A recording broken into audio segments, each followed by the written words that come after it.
Welcome back to the Meeple Marathon. Today we're going to learn how to play Hunted Mining Colony 415. Now, this is the second edition of this particular game. There have been some improvements to the game. Also, this is a series, so there is the Hunted that is similar to Die Hard. This one obviously has an alien theme, and then there's one that is completely its own theme to my knowledge, or maybe it's a Stranger Things theme, I'm not sure, but it's like kids in the woods type of thing. So if this type of game interests you, be sure to check out those other ones in the series. So this game is a push your luck game, in a sense, where you are attempting to make your way through these 14 location cards. Within the bottom 3 is the landing pad. At the landing pad, unfortunately, is the queen alien, who you will have to defeat on your way to escape. In doing so, you have to do that before your time runs out. Essentially, you have 5 events that are triggered when 4 time is used up. And so you essentially have 20 time to spend in order to make it to the landing pad, defeat the queen, and escape. Now, on top of a push your luck element, there's a little bit of a dexterity element here. And so that's why this card here with the circle on it is sitting inside this box. This box is actually the game box.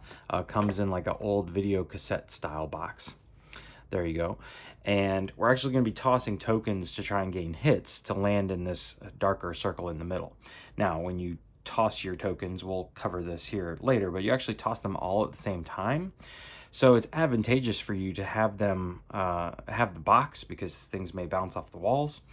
You could play with it out of the box. It would just make it more difficult. There's no chance of things ricocheting off the walls and ending up back in the circle. All right. A few other ways to make the game more difficult, or to take away the dexterity element, if that's something that is a turnoff for you, is that right now we have a damage deck here that is made up of 5 cards that are, what's the name of these cards? Wounded and Angry cards. They are less detrimental to your gameplay as the standard damage cards. So you could mix these together. You could play with only these, but increasing or the difficulty of the damage cards is one way. Also, if you are wanting to play a harder dexterity mode, you can simply flip this over and you could be aiming for this dark square here, or on expert level, this tiny little triangle. Essentially, the smaller the thing you're aiming for, the harder the difficulty. But if dexterity completely turns you off, they actually have a results deck. So you have this one card here, which simply shows you which line represents which type of a shot you're taking. So this is a standard bullet. This is a flamethrower. This is a sniper shot. This is a kaboom from a grenade. And this is your test level. So when we have to test, certain cards will say test. We'll actually take this token here and try and get it into the circle. If we were just testing, we would look here. And then you have this results deck, which does have a shuffle card. So that's when you would reshuffle. Otherwise, you're simply drawing from these, and you can see they have random amounts of checks and misses. This one obviously is all misses. So the game can be played where it's random results without having to play with the dexterity element. All right. And there is also, last but not least, a way to play 2-player. The second player takes on the role of either Terrence or Hobbs. These characters can actually be found in the deck, and you can add them to your inventory. They would get their own pulse rifle. There's rules in the book for that. We're not going to cover those today. We're just going to cover the basic rules. All right. So on your turn, you have one of 3 options. You can either flip over a card and add it to the kind of active row here. You can hide, which means all the cards in the active row are put to the discard pile, or you can activate a card that's in this center row here. Hiding uses up a time. All right, so remember, this is a race. We are trying to get through the location deck before our time runs out. And every 4 time, an event happens. Generally, it's a bad event. So let's just take a look at what we're looking at here on this hunted deck. All right, so we're going to flip this first one over and we see it's an auto gun. All right, this is actually pretty helpful. The hand just tells us that this is a piece of equipment. Here there's a handy, or an item, a handy little reference card over here that just explains what all these symbols mean.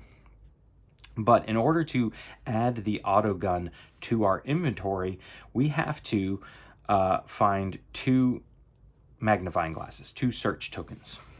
So we can't just take this. What it's also giving us, though, is this red bell symbol. So it's a little harder to see. That's noise. We don't like noise. Noise attracts the aliens. But one thing of noise is okay. Another thing this thing is offering us is this key symbol. So any symbols along the upper left corner can be used to activate cards, fulfilling what's in the lower right corner here to either add it to your inventory or to, walking down corridors and going through doors allows you to go through the location deck. All right, so in this case, we don't want to hide and we don't have any way to activate this card yet. So let's flip over another one. All right, so here we have a door. Now, this is very advantageous because we have a key. The door requires a key, and we can see here that the door is giving us 2 locations. That means we get to draw 2 location cards instead of 1. This is actually a really nice setup for us to begin the game. Now, you could make the choice. You could push your luck, and you could hope to find 2 more search symbols and gain the auto gun and then find a key somewhere else. But remember, the name of the game is getting off the ship. So we're going to, instead of drawing a card, we're going to activate a card in the row. We're going to activate the door. So to do that, we have to discard cards from the row that fulfill these symbols. So there's a key here, boom. That's going to go up into our discard pile. So is the door, but the door allows us to take 2 location cards off the top of the deck. Now, normally, if you, say, go through a corridor, which are easier to make it through, you only reveal 1 location card. You do what it says and we move on. In this case, since we did the harder door, we actually get to reveal 2 of these, and we will get to choose which one we resolve. So we have the armory. The armory says you may lose 1 time to draw cards until you find a weapon card. Place it into your inventory, reshuffle the rest into the deck. That's not bad because we haven't lost any time yet. Or we have the supply room. It says draw 5 cards, and this is going to be from the hunted deck. If any of them are a grenade, you may put it into your inventory. Shuffle all other cards back into the deck. So I can either guarantee myself a grenade or I can guarantee myself some other type of weapon. I'm going to go with the grenade because it's a way, again, to get me a kind of big boom single-use weapon, but it also doesn't spend any time. Either way, both of these can kind of go up here in a special location discard pile. And what did it say? 5 cards. 1, 2, 3, 4, 5. And we're looking for a grenade. And unfortunately, we didn't find one, so that's okay. It says here, if any of them are grenade, you may put them in your shuffle all the rest. So you can see here that we found a couple med kits, a motion detector, a corridor, but we also found a big bad set of aliens. This is one of the worst. So we don't want to see this. So I'm actually happy to shuffle this one back into the deck. So we're going to give this all these cards a big shuffle, and we're just going to continue. If this deck ever runs out, you'll simply reshuffle the discard pile and create a new one. That's why we want to keep the location cards out separate. So let's flip over another card. All right, we found Mira. She is this little astronaut symbol, means that she's part of the crew. We can add her, and she essentially is the same thing as a grenade. But we need a search icon to get her to come join our crew. She is creating a little noise. I guess she's chatty Cathy, so I don't know whether we want to keep her around long. And up next we have a corridor. All right, so the corridor requires 2 feet symbols to advance. It is, however, giving us a search symbol. No noise, so we're good right now. If I were to flip over, let's just talk consequences here. If I were to flip over an alien, as long as there is just one alien and only one noise token, we're safe. And we can either choose to continue pushing our luck, or we can hide, clearing everything out and moving on. But remember, hiding costs time. If there are ever 2 noise symbols and 1 alien, that alien is going to attack, you have to fight it. Or if there's ever 2 aliens in this active row at the same time, they're going to attack you. So that's when we have to start tossing stuff here. So we're going to continue pushing our luck, and there is an alien. Now, again, there's a corridor out. There's a crew member out who essentially gives me a free grenade. Do I want to keep pushing it? I am going to hide. So I take off a time here, and all of these cards go away.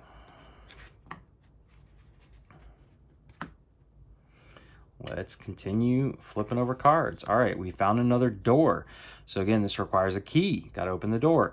It's making noise. I guess it's a creaky door, but it's also giving us several other symbols that could be useful. Let's see what else we got. We got a corridor. This one only requires 1 sneaker. However, I have 2 bell icons. I'm going to push my luck, mainly because I want to show you guys how a fight works. So, all right, we have 3 interesting 3 doors here. No keys. Let's do it. Let's push our luck. Push it, push it, push it. And we have another corridor. So, all right. At this point, it'd be silly not to show you guys some more location cards and continue. So I'm going to take this door, which has a single foot symbol, to activate this corridor here. And those will go up there. This will shift over, and since we did a corridor, it's only giving us 1 location, so we're stuck with whatever one this is. This says draw 3 cards. If one of them is an alien, it attacks you. Shuffle all non-alien cards back into the deck. So that's not so great. 1, 2, 3. Again, that's probably one we would have skipped if we had gotten a door. So here's our 3 cards. We're hoping none of these are aliens. And we've got Hobbs. Okay. We've got, Terrence, and a corridor. So we're good. We're going to shuffle these back into the deck. All right. Now you notice hiding is the only thing that sweeps the row, the active row. So these other 2 cards are simply sitting here, and I think we will go ahead and remove these 2 bell icons by taking the door, discarding it to activate the corridor, and flip over a new location card. All right, now we have the morgue. You may lose 1 time to add a key token to your inventory. I'm okay with that. I don't know why the morgue is giving us keys, but you have little key tokens here. I'll put this over here kind of in my inventory. I do have to spend a time to do that, but I'm okay with that because the next time a door comes up, I can use it without having to use any other cards. All right, let's see here. Ooh. Now, there's 2 aliens on this card. They do not represent 2 aliens. This is still just a single alien card. And you can see down here that this card's activated by 2 bells. So let's just continue here. All right, we have a motion detector. So 2 search symbols would gain us the motion detector. It would allow us to, look ahead and kind of remove aliens from the row. But it's also giving us a noise. But in order to teach you guys how to play the game, I am going to have to show you how to do an attack here. So we're going to push it. And unfortunately, we found a grenade. So anytime a fight happens, you're going to take all the other cards in the row. These are going to disappear into the discard pile. And now we have to fight this alien. Unfortunately, since there's 2 of them, we have to do 2 damage to it, okay? Now, what we have here is 4 shots that we could take, and then these magazines represent a way to refill our pulse rifle, but it costs a time to remove a magazine token, and add 4 shots back on. So, we're not quite there yet. If we had, say, procured a grenade earlier, we could use it to throw one of these big monster tokens. The flamethrower tokens look like this if we had obtained the flamethrower. The sniper shot tokens are a little thinner, but they're nice and long. And all I have to do in my toss is hit 2 tokens into the center there. So I think what I'm going to do is take 3 and spend 3 tokens. Now, when you're throwing these, you have to throw them all at once. Whether you throw them underhand or overhand, it does not matter.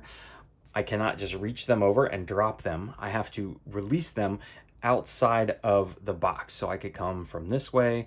I could kind of come from this way. This is a little tricky. Normally I play with this on my right hand side since I'm right-handed, but we'll give it a go here. So I'm gonna just kind of toss them out there and hope that 2 of them land inside that circle. And that was horrible. That was a horrible throw. Again, I'm not left-handed, so I'm going to spend my 1 rethrow token that I started the game with, and I'm going to give us another toss here. So here we go. 1, 2, 3, and we did it that time. All right, we were successful. We had to use our retross token, but we defeated the alien. If we had not gotten 2 in the thing, we would have taken a damage card. We would have had to, and we have to spend a time. Anytime you throw ammo, anytime you fight an alien, it costs you time. We would have had to spend another time, possibly an even more time, by reloading. So you can see how lingering in a fight with an alien really messes you up.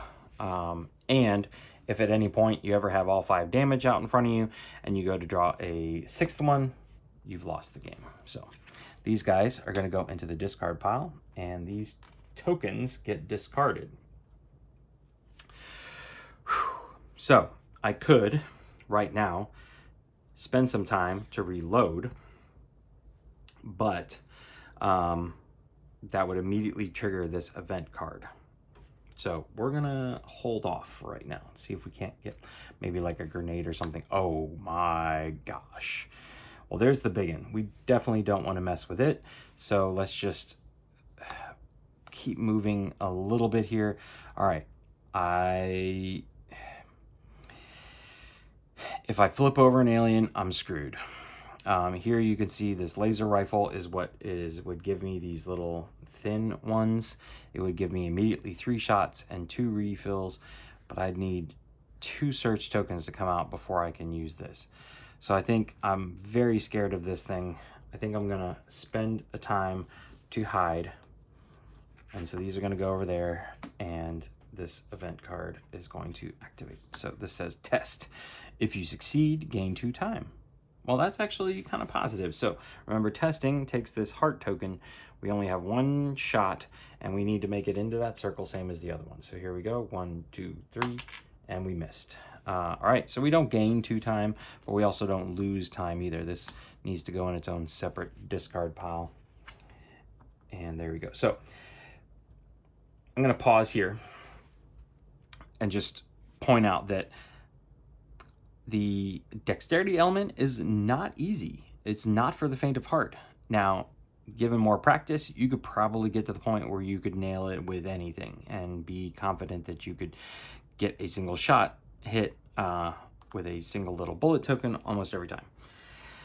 Again, if you were not into the dexterity thing, you would take this results deck and say we had that level 2 alien out again, and I wanted to spend those 3 bullets. I would draw 1, 2, 3 cards, and we're looking for this line here, and so we flip them over. There's 1 hit, there's another hit, this is also, and there's 2 hits on this reshuffle one, and we got the miss card. So we got our 2 hits, we got 3 overkill. I would then take these, I would take anything in the discard pile, and I would shuffle them back up again. So you don't quite know when you're going to go through this results deck. You may never see that all misses card, or there's the all misses one, and then the one that is all hits is actually double hits and reshuffle. Same thing for the test that I just made, where I used the heart token to toss it. you would simply have your results deck here. I just shuffled them up, and in this case, I would have missed the test. I would have not succeeded.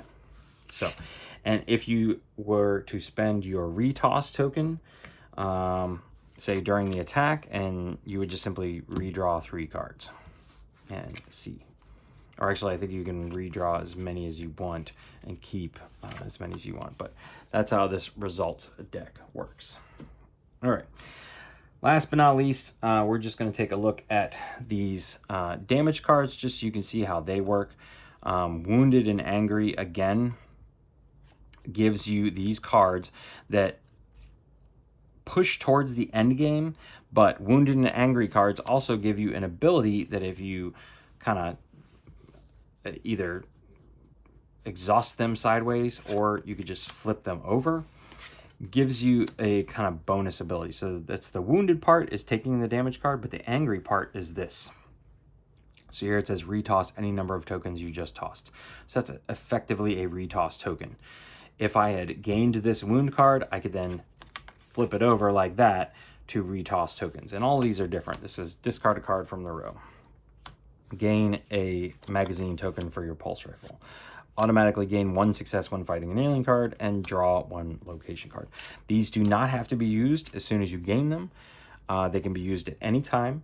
But again, those damage cards versus these damage cards make the game easier. So here we can see bleeding. When tossing tokens for tests, use the smaller tokens. Okay, that's not good. When tossing tokens, you must have your eyes closed. Oh my gosh. When tossing tokens, you must use your non-dominant hand. So you can see how these are a lot worse than those. At the end of the day, however, you are continuing to either draw a card, hide by spending, and when I cleared that 1 event card, I would then put 4 more time back on top of this next one. And you can see now at this point I have 3 more event cards plus the final game over card. That final game over card also gets 4 time on top of it, but once I remove that last set of 4 time, the game is over. So you're going to continue pushing through here in hopes of finding corridors, finding doors, adding things to your inventory, working your way through the location, and then eventually, so you could make it through the entire game without fighting any aliens until you get to the end. You're definitely going to have to fight the queen in order to escape and win the game. But that, ladies and gentlemen, is how you play Hunted. This was part of the solo series or solo game of the month by Gabe Barrett. And we've got a couple more coming up soon. We should have the Cursed Castle arriving soon. And just in time for Christmas, hopefully we'll have the 4th Hunted in the series that is going to be at the North Pole. So it's going to be similar in style. But that hopefully will be fun for the holidays. If you enjoyed this video, please consider giving it a thumbs up and subscribing to the channel. If you have any questions, please feel free to let me know in the comment section below. Otherwise, thanks for watching. Have a great day.